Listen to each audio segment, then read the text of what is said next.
दरभंगा के ऐतिहासिक तालाबों पर सुप्रीम कोर्ट की एंट्री, बिहार सरकार से जवाब तलब। नमस्कार दोस्तों, मैं हूं कृष्णा कुमार झा और आप देख रहे हैं मिथिला दर्पण, मिथिला की नई आवाज।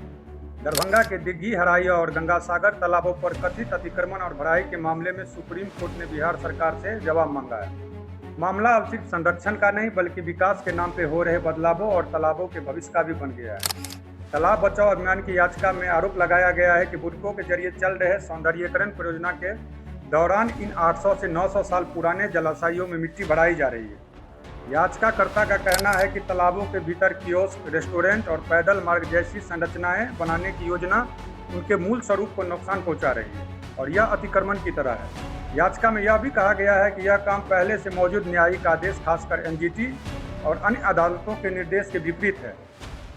इसी वजह से अदालत में तत्काल हस्तक्षेप की मांग की गई है ताकि आगे की भराई रोकी जा सके और तालाबों को 1868 और 1960 के नक्शे में दिखे मूल स्वरूप में बहाल किया जा सके।